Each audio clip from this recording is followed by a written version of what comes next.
वो कभी हम प्रोग्राम में भी आप लोगों को बताए होंगे, जब उद्धव जी गोपियों को ज्ञान देने के लिए चले तो पूरी कविता तो अभी हमको याद नहीं है, 2-4 लाइन अक्सर हम कभी आ जाता है भाव में तो सुनाते हैं कि रास्ते में काफ़ी, आज के जैसा रोड तो था नहीं उस ज़माने में, रास्ते में झाड़ी थी दोनों तरफ, पगडंडी थी, पगडंडी से उद्धव जी जा रहे हैं, उद्धव जी के शरीर पर पीताम्बरी है भगवान कृष्ण के जैसी, तो उसमें कांटे उलझ जाते हैं। तो बिंदु जी, कवि का हृदय देखिए, भक्त कवि का हृदय देखिए, वो कह रहे हैं उलझकर वस्त्र में कांटे लगे उद्धव को समझाने, तुम्हारा ज्ञान पर्दा फाड़ देंगे ये प्रेम दीवाने। यानी उद्धव जी को ये कटीली झाड़ियाँ ये समझाने का प्रयास कर रही है कि आप जिस ज्ञान से गोपियों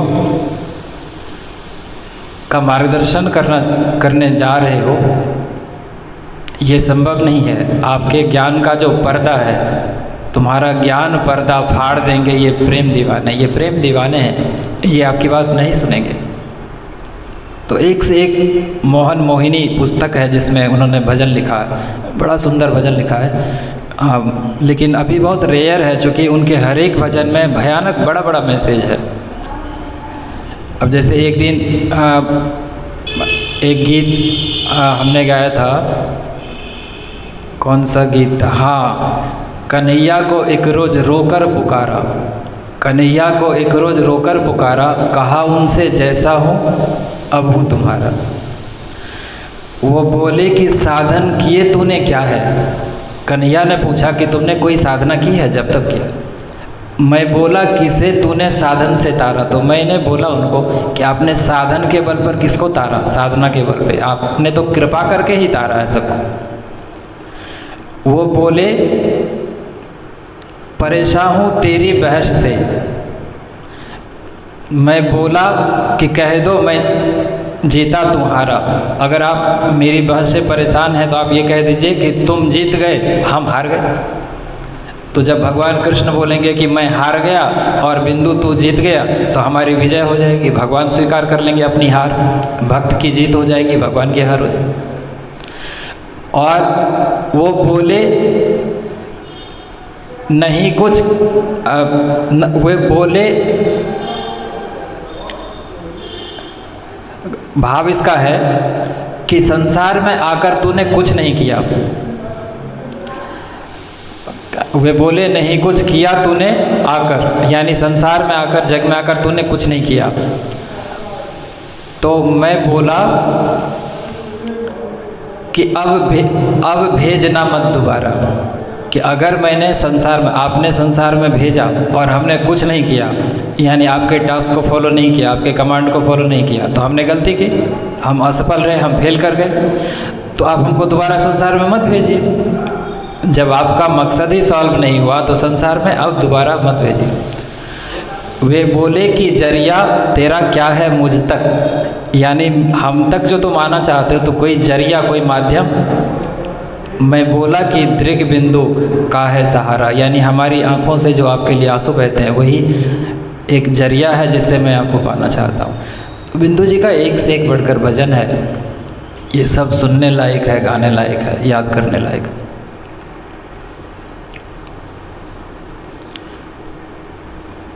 प्रज्ञा योग नहीं होगा आज, हो गया, ठीक है। अब कुछ गायत्री महामंत्र के विषय में कुछ वैज्ञानिक तथ्य पर हम लोग 2 मिनट विचार कर लें।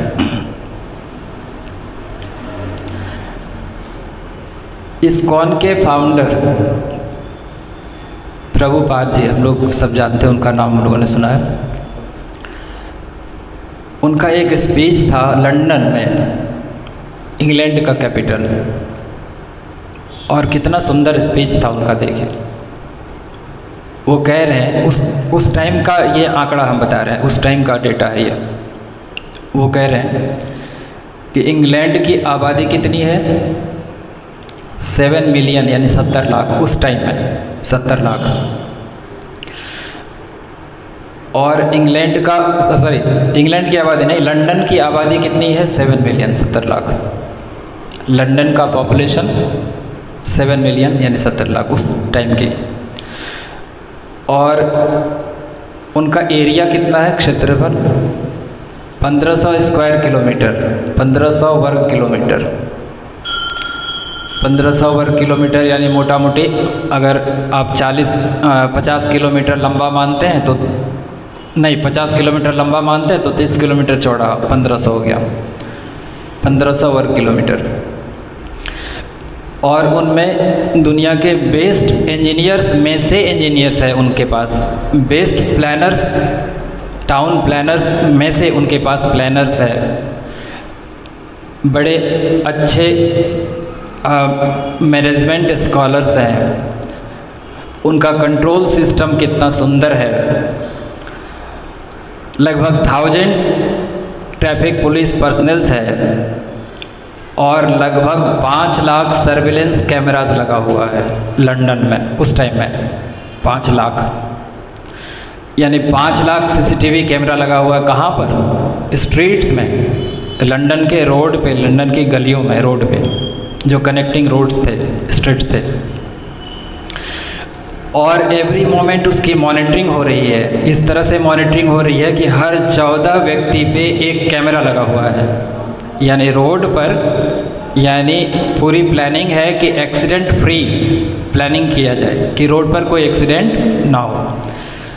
हर 14 पर्सन्स पे एक कैमरा लगा हुआ, यानी रोड पर चलने वाले हर 14 व्यक्ति पे एक कैमरा लगा हुआ है। और इतना ही नहीं, every square kilometre is being monitored and observe by the control room.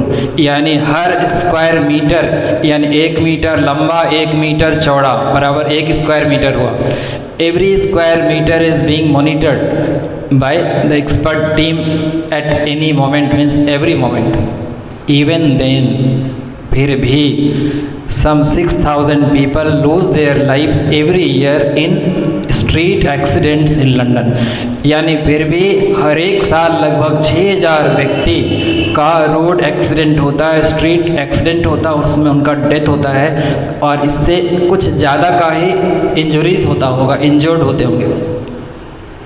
लेकिन अगर एक सामान्य सोलर सिस्टम को ही हम मान लें, ब्रह्मांड को छोड़ दीजिए, अनंत कोटि ब्रह्मांड को छोड़ दीजिए, एक छोटे से सोलर सिस्टम को ही अगर लें तो इसका एरिया, इसका स्पेस, इसका एक्सपेंशन कितना ज़्यादा है as compare to this London. Means London is just like a point in comparison to our solar system. फिर भी हमारी व्यवस्था ऐसी है कि लाखों करोड़ों वर्षों से ये सिस्टम चल रहा है, लेकिन आज तक ये सुना नहीं गया कि मार्स जुपिटर से टकरा गया, सैटर्न यूरेनस से टकरा गया, अर्थ मून से टकरा गया, या इस प्रकार का कोई एक्सीडेंट हुआ। और अगर कुछ ऐसा मिस हैपनिंग होता भी है नेचुरल, तो that is as per the will of that supreme mother, यानी जो जगन माता है उसकी ख्वाहिश से होता। अगर धरती कभी हिली, अगर कभी महामारी, एपिडेमिक, पेंडेमिक आया, तो उनकी इच्छा से होती है। यानी अगर कहीं कोई एस्टेरॉइड गिरा, कहीं कुछ कोई मेटेओराइट्स गिरा, तो उनकी इच्छा से हो रही है। वो जानबूझ के हो रहा, किसी न किसी पर्पस को सॉल्व करने के लिए हो रहा, किसी न किसी अच्छी बातों को लाने के लिए हो रहा। अगर सोलर फ्लेयर आया तो उसका एक पर्पस है अपना, अगर कोई एक्लिप्सिस हुआ तो कोई पर्पस है। यानी उसको हम दुर्घटना नहीं कह सकते हैं, उसको हम केवल एक घटना कह सकते हैं, एक इवेंट कह सकते हैं जो सोची समझी रणनीति के तहत होती है। इसका मतलब हुआ कि हमारा जो इंटेलिजेंस है, यानी लंदन का जो इंटेलिजेंस है, उसकी तुलना में जो सुपर इंटेलिजेंस है, जो कंट्रोल कर रहा है इस कॉस्मोस को, इस कॉस्मिक एक्सपेंशन को, that supreme intelligence is far better, much more superior than this the earthly intelligence, common intelligence. और उसी इंटेलिजेंस को हम परमात्मा की कंट्रोल करने वाली, यानी अनंत कोटि ब्रह्मांडों का सृजन, उनका पोषण और उनका विलय, का रखरखाव करने वाली शक्ति के रूप में, यानी आदि शक्ति के रूप में जानते हैं, और वही शक्ति है गायत्री शक्ति। और उसी को समर्पित जो मंत्र है उसको हम लोग बोलते हैं गायत्री महामंत्र। यानी गायत्री महामंत्र हमारे अंदर सुपर इंटेलिजेंस को पैदा कर सकता है, जिससे हम अपने व्यक्तिगत जीवन में, पारिवारिक जीवन में, सामाजिक जीवन में, राष्ट्रीय जीवन में, वैश्विक स्तर पे और पूरे कॉस्मोलॉजिकल लेवल पे आने वाली दुर्घटनाओं से लड़ सकते हैं। और ये केवल हम नहीं कह रहे हैं, बहुत बड़े साइंटिस्ट हुए आर्थर कोइसलर, उसका ये कथन है कि Gayatri mantra has the power of thousands atomic bombs. यानी गायत्री मंत्र के अंदर हजारों एटम बम्स का पावर है, ये आर्थर कोइसलर कह रहा।